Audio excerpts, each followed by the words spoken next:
On today's episode of Locked On Wild, as we get close to the end of 2025, the Quinn Hughes effect is in full gear for the Minnesota Wild offense. Hey, this is Matt Boldy, and you're listening to Locked On Wild. Hey, this is Marcus Foligno, and you're listening to Locked On Wild. You're Locked On Wild, your daily podcast on the Minnesota Wild.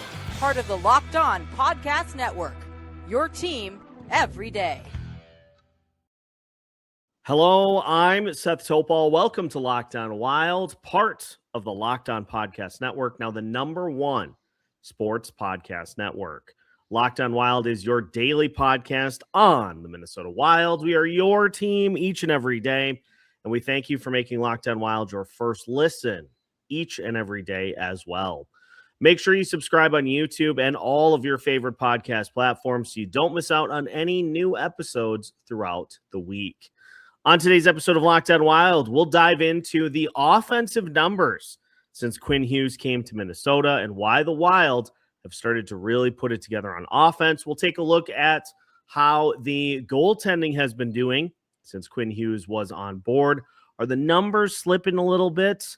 You'll be surprised to learn the answer. And we'll take a look at a long road trip for the Minnesota Wild on the West Coast.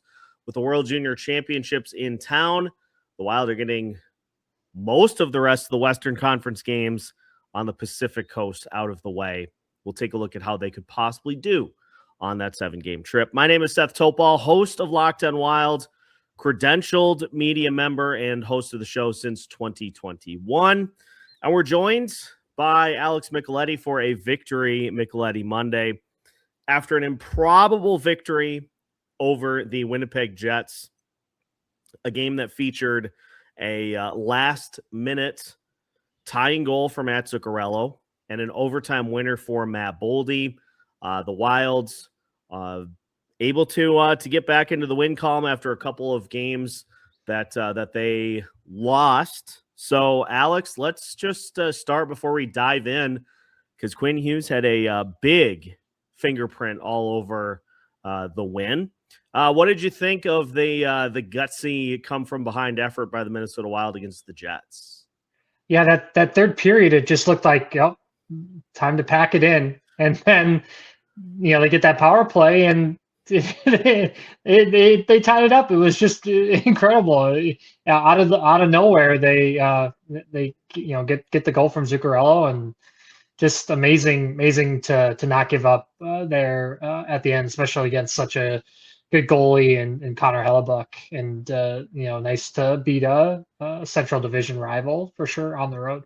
Yeah, I don't know what was going on with Connor Hellebuyck in that game, but it's rare that you see him get kind of pulled out of position as much as he was. Like, you think about the Kaprizov backhand goal, Boldy's goal too. Yeah, Boldy's goal. He was pulled way out. It looks like he was having a hard time kind of getting to the full net front, and so maybe that knee isn't fully there. It seemed like they rushed him back because Eric Comrie was not up to par for sure. Yeah, Eric Comrie he tanked during the course of the time that Hellebuyck was out. Obviously, still trying to kind of get back into form, but kudos to the Wild. Obviously, they didn't generate a ton offensively, but they took advantage of the opportunities that they did have. And largely due to some of the efforts from Quinn Hughes. I want to read you a tweet from Brett Marshall, a friend of the show, host of Wildly Informed. Listen to this regarding Quinn Hughes. A quick look into the offensive impact Quinn Hughes has made on the Minnesota Wild. Since acquiring Quinn Hughes, the Wild have generated 23.2 expected goals for and 28 actual goals in all situations, according to Natural Stat Trick. Hughes has been on the ice for just under 13.5 of the expected goals, which is 57.8%, and roughly 1.91 expected goals for per game, and 16 of the actual goals, which is also 57%. The Wild are winning minutes when Hughes is on the ice 16-9 as far as the score goes. Here's the big one. Prior to acquiring Quinn Hughes, the Wild had scored 4 or more goals in 9 of their 32 games. With him, They have scored 4 or more goals in 5 of the 7 games. Hughes had 3 assists against Winnipeg. And we are seeing, I think, the big reason that he was brought in is he just helps tremendously as far as moving the puck goes, stepping up into the play. And we saw it in overtime. I mean, I know I don't want to diminish the assist on the overtime goal because you had Kirill Kaprizov, Matt Boldy, and Quinn Hughes out on the ice. And it's like, you got 3 sharks out there. But he set up Matt Boldy on the overtime goal. You know, he kind of slid to try to draw the attention away, fed Matt Boldy at the perfect time, and he blisters the one-timer past Connor Hellebuck for the winner. But we're seeing, I think, some of that same level of playmaking that Kirill Kaprizov brings to the table. We're seeing Matt Boldy have more of that this year. And you're seeing Kirill Kaprizov now have a couple of guys that he can go to out on the ice that know what to expect from him. It feels like it just has opened the offense since he got here, and that's exactly what Bill Guerin was trying to do. He elevates everybody else's play out there, and he never gets hit. You know, he's one of the smallest guys out there, but he's so smart. He's a human breakout machine, and you know, we miss Zeev Buium, but Quinn is Zeev on roids, not really, but just, you know, he's arguably the, you know, second best defenseman in the entire National Hockey League, and he just changes games. And you know, his vision out there is absolutely incredible. We saw it in, you know, when you have that open ice, the 3-on-3, he was meant for 3-on-3 hockey, and yeah, it's awesome. And it feels like the Wild have given up more goals in the games that they have had Quinn Hughes in the lineup, but honestly, they haven't. Like they've given up 2 goals in wins against Boston, Columbus, and Edmonton. Yeah, they gave up 5 to the Colorado Avalanche. I maintain that I think the Avs were particularly revved up for that game because there had been some talking going on before the game. And so they were eager to make a statement to show that they were still the number 1 team in the league, which they are. They gave up 3 against Nashville, and they gave up 3 against Winnipeg. So, you know, the numbers haven't been crazy far off, but I take more excitement in the fact that here is the goals that have been scored by the Wild since they got Quinn Hughes. 6, 5, 5, 5, 1, 2, and 4. Like that's the thing that we needed to see improvement upon was the offense. The defense will get there. You'd expect that there may be a little bit of growing pains defensively as Hughes gets comfortable in the system. But the offense, that's the one that needed the biggest boost, and that's the one that's gotten the biggest boost so far.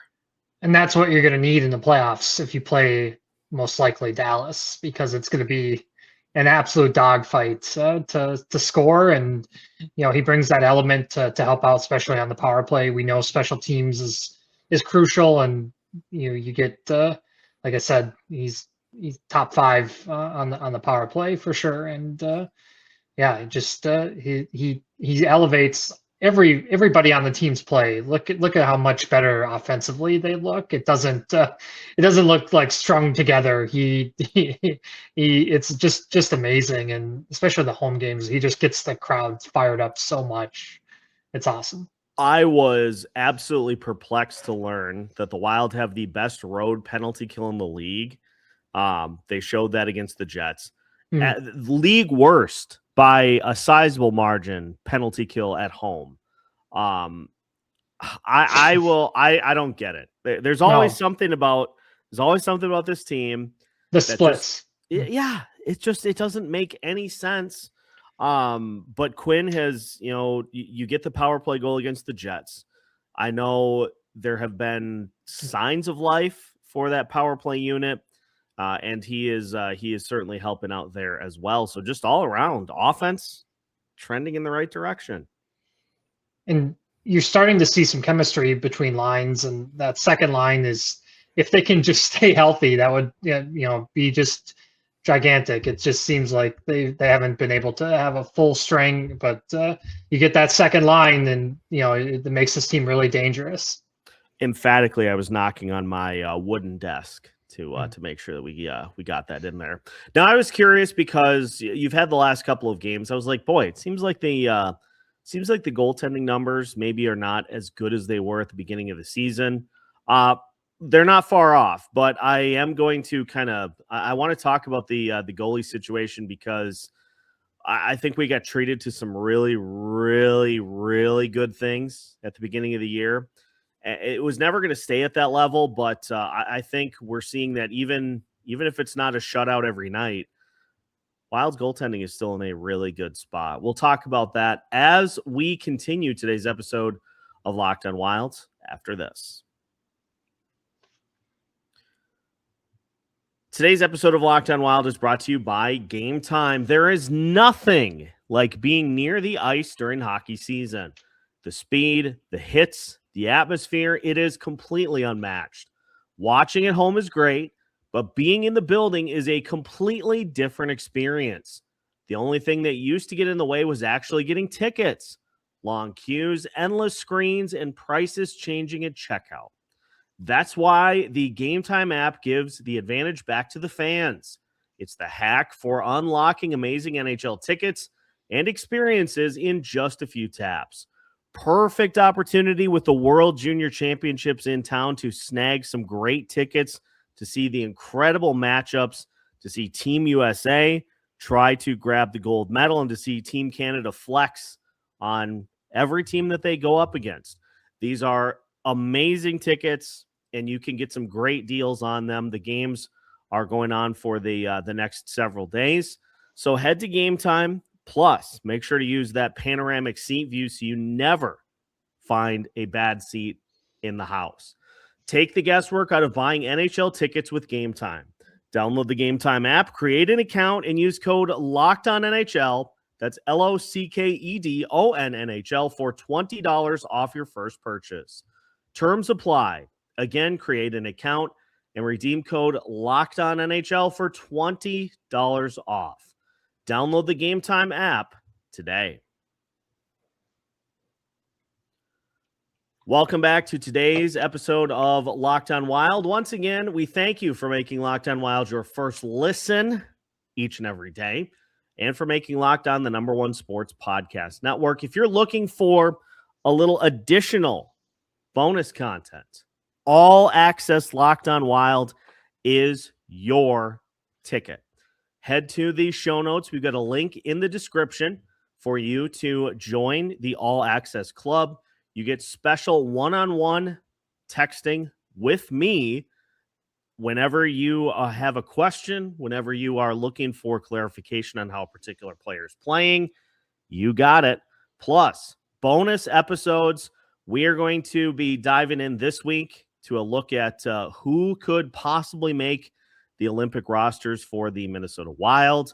We'll also be taking a look at the Iowa Wild in the back half of the week. So that is a look at what's coming up for the All Access Club.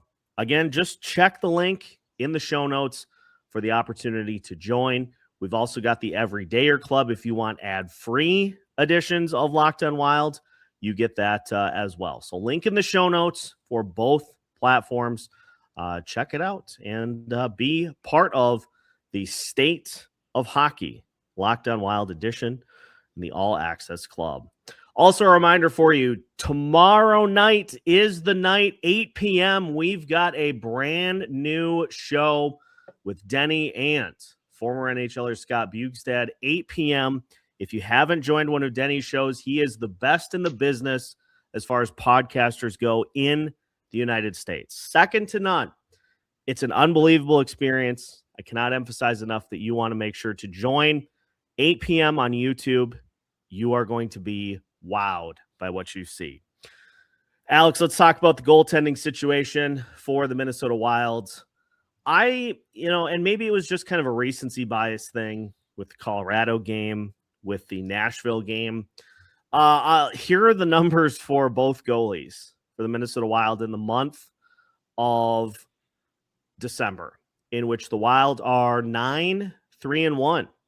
Filip Gustavsson's 5-1-1 with a 1.87 goals against average and 930 save percentage and a shutout. Jasper Wallstedt is 4-2 with a 2.54 goals against average and a 919 save percentage and a shutout. And I know during the early part of this season, let's take the month of November, for example, the goaltending was unbelievable. Jasper had a goals against average of 114, save percentage of 967. Filip Gustavsson, goals against average of 2.06 and a 923 save percentage. These guys have both been great all season long, and you're not going to get like the high caliber goaltending every night. You're just not. But I think as we've seen, as the season continues, they are more than able to step up to the challenge. I thought Jasper was really good against Winnipeg. You know, he had that one goal where he kind of got inadvertently screened by Ryan Hartman, and it ended up going in. So that's a tough one, but you're seeing the big saves. You're seeing the key plays in clutch moments. How about that OT save for Jasper against the Jets where he has the Scheifele? the Scheifele shot that Jasper makes the save, and he has the presence of mind to get it out of his glove so that the Wild can start down the other way. You're still seeing the top level plays, and so I maintain that I think this goaltending tandem is good enough to get the Wild deep into a playoff run. My question is, who's going to start when we get to that point? Like, Jasper has been fantastic. Filip Gustavsson has really come on as the season has unfolded. I guess that's a good problem to have, and we don't know how the rest of the season is going to play out, but having two guys that are capable is it's a good problem to have. Most likely we'll see both of them, right? Yeah. The way they both have been playing, they're keeping the team in every game, it seems like, and they're coming up huge against some of the big dogs. We saw, you mentioned that Colorado game, and the Edmonton game was unbelievable too. And so acquiring a guy like Quinn Hughes is giving the goalies confidence too, and you love to see it. I'd go with Jasper in game one if that happens. He's just he seems like he's up for that type of moment for sure. Yeah, and kind of I'm sure a cool moment for him being in net with Connor Hellebuck on the other end. Like you're talking about the Vezina goalie. Yeah. Vezina goalie, one of the best, if not the best goaltender in the league right now, even with dealing with injuries this year. I mean, he was one of the best, if not the best player in the league last year. And so getting a chance to go toe to toe and coming away with a victory. But the other part of this too that is fascinating, and again, we'll dive into this in more detail on the All Access Club later this week. You might have the starting tandem for Team Sweden in net with Filip Gustavsson and Jasper Wallstedt both. Yeah, no question. Markstrom's been banged up. He hasn't looked great. And Linus Ullmark, it was just announced that he's taking a leave of absence. So who knows when he'll be back with Ottawa. So those are your top options for sure. Yeah, so it'll likely be those two guys, which is going to be an amazing opportunity for them both. On the goalie side, I'm not super worried about the whole, like, I don't want him playing in the Olympics. Ultimately, it comes down to this. You can suggest that guys should take a breather, but it's their call to make. These guys have been waiting years to play in the Olympics. Some of them haven't even played.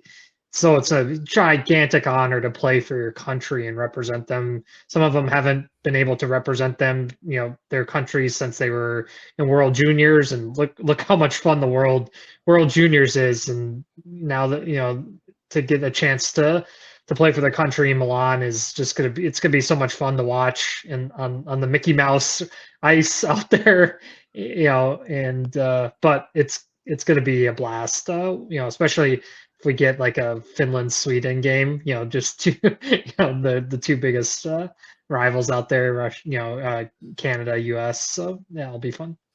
Just as long as they compensate those people when they took the seats out of the arena because it was too long or too short. It was too short, and so they had to cut into the arena so that they could do whatever they did with it. I don't know. It's a mess. There are injury possibilities with everything that you have. Any game you play, right? And you let them do this, and hey, if guys get injured, then never go back to the Olympics. But this is such a huge deal for these players, and they've been looking forward to for a long time. So let them go do it. Here's the interesting thing to point out: if with the Wild in the third spot right now and playing Dallas on the road, as it stands right now. Right. Jasper Wallstedt is 5-1-1 on the road with a 1.87 goals against average, a .931 save percentage, and 2 shutouts. That's why you want something like that. He's got the personality for playoff hockey, and he shows up in the biggest moments for sure. Does he have a Jake Allen run in him? Yes, folks, he does. Or a Jean-Sebastien Giguère, certainly. Watch out, Dallas. A duel with Jake Ottinger. It's incredible. Just as long as Johnny Oduya is not involved. That's all I'm asking. The Wilds, they started off the road trip with a win against the Jets. 6 more road games, 5 more late starts, a 3:00 game on New Year's Eve. The upcoming schedule is a calamity for the Minnesota Wild. We'll look at what would be considered a good road trip, and it's not the same old Anaheim Ducks. We'll talk about all that as we finish today's episode of Locked On Wild right after this.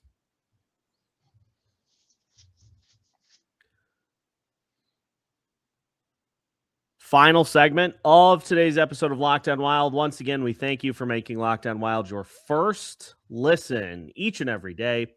Make sure to like and subscribe on YouTube so you don't miss out on any new episodes throughout the week or on your favorite audio platforms. We're well over 4,000 subscribers now. The Quinn Hughes bump continues. 4057 at last check as far as the subs go, so keep that coming. The Quinn Hughes bump will always, just like the Locked On Wild bump when a player joins the show, then they go on a tear. The Quinn Hughes bump is real. It's tangible.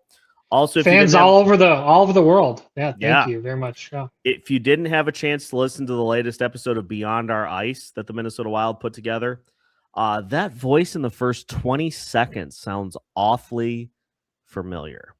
Awfully familiar. You may recall a certain Friday Night Stunner comments to lead off the Quinn Hughes trade episode. Yeah, awfully familiar. So if you haven't had a chance to listen to it yet, check it out. First 20 seconds. Love that. Upcoming road trip for the Minnesota Wild, which is currently ongoing. Started with the Jets. They go as follows. Tonight against the Vegas Golden Knights at 9. Wednesday at the San Jose Sharks, 3 p.m. New Year's Eve. So that's a 1:00 game Pacific time, 3:00 Central time. Then on Friday, January 2nd at Anaheim at 9:30. Saturday the 3rd at Los Angeles at 8. Monday, January 5th at Los Angeles at 9:30 p.m. And Thursday, January 8th at Seattle at 9 p.m. So late starts, but it'll be interesting because the road has not been as big of a weapon for the Minnesota Wild this year as it has been in previous seasons. And honestly, I'm okay with that. Like, I would rather Grand Casino Arena be the impenetrable fortress that most good teams win a majority of their games at home, 75% of their games at home, and they win 50% of their games on the road. And to this point, the Wild are 13-9 at home and 10-7 on the road. So go 5-2 on the road trip and turn yourself into 28, 12, and 6 or whatever, 28, 11, and 7. 5-2 on the road trips is a great spot to start. There are tough games on this trip, but the way the Los Angeles Kings have been playing lately, they're not scoring any goals. They're a mess. San Jose scores goals, but they give up a ton. Just play your game and let's make this a nice, successful road trip. 100%. Like you said, some of these teams have been leaky and take advantage. They've definitely improved. San Jose, just Macklin Celebrini is just incredible to watch. He's putting himself right in the mix for MVP. It's just amazing. They're probably a year or two away, maybe a year away, but he's trying to get his team into a wild card spot. Kudos to Macklin and Will Smith and the young guys in San Jose. The big one that's going to be interesting for me, like obviously you play Vegas, which will be a big game. The Anaheim Ducks, one of the surprises of the NHL, although lately their play has fizzled. Right. The Los Angeles Kings, on paper, this is a very beatable Los Angeles Kings team. However, the Minnesota Wild have struggled mightily against the Kings over the last couple of years. And I think we all know a big reason why. And it has to do with the center position. It has to do with the depth up the middle that the Kings possess. They also are big and bulky on defense, so they have had no problems throwing their weight around against the Wild. I'm going to be fascinated to see how these two games play out because the Kings are 5-8-4 at home. They are one of the lowest scoring teams. They have the third fewest goals in the entire Western Conference at 97. So they can't score. They do a good job of defending. These should be tight games, as you would expect, but I would love to see in particular the Minnesota Wilds come away with wins in both of these games just to finally say enough's enough. This is a mediocre Kings team. Let's go beat the pants off them. And Kemper's been banged up, right? So they've had to call up Phoenix Copley, who's from North Pole, Alaska, which is, with it being Christmas, that was funny to see where his hometown is from. And Forsberg's been okay. So you got to take advantage of this Kings team. Last couple times against Anze Kopitar, what a career he's had in the NHL. You talked about the center position. He's been one of the best two-way centers for forever. And thing with this Wild team too is X scoring may be down, but he's just been a beast defensively, shutting down these young guys and high scoring forwards. So they're going to need him on this road trip to try to limit Leo Carlson and Macklin Celebrini and Kopitar and we don't know if Eichel's going to be back or not, but obviously Eichel, but Hurdle's a beast in Vegas as well. And with Corey Perry on the Kings, for the love of all that is sacred, nobody get hurt in those games. No, Andrew Doughty, there's going to be some drama with him as well, but yeah, the worm Corey Perry's going to be out and about, and you might need, probably see Middleton get into it with him, just like he did with Logan Stanley the other night. Yeah, and that was a big boy fight between those. Oh man, holy cow! When you see that, I mean, Middleton's a pretty strong dude, and you see Logan Stanley out there. It's just it's crazy to see him fight. Logan Stanley is like Dustin Byfuglien against the Minnesota Wild only. And against everybody else, he is an eighth defenseman. Right. I don't know why he gets up so much for Wild games, but he does. I don't understand it in the slightest. But oh well, that's how it be, I guess. But yeah, tonight we've got the Vegas Golden Knights. We'll probably do a post game after this one because as I mentioned, and this is the reason that Denny's show is on Tuesday night this week. Again, Tuesday, tomorrow night, 8 p.m., Scott Bugstead is joining the show. Should be a fantastic show that Denny will put together. But the reason that we're doing it on Tuesday is because I got the basketball tournament the final day. We've got games at 6:30 and 8:30, so I'll probably be done right around 10. So we probably will do a post game if I can get a nap in before the tournament starts. We'll let you know. It also depends on this weather. This weather has been like Mankato is basically shut down. The entire state is basically shut down. They're telling people to stay off the roads. It's been crazy. I tried to go get snacks at Hy-Vee, and I nearly got marooned in the middle of town. So it's crazy, Minnesota. yeah. Stay safe out there for our Minnesota listeners. So we'll see what the weather is like, but we'll plan on a postcast, and I'll let you know if things change from there.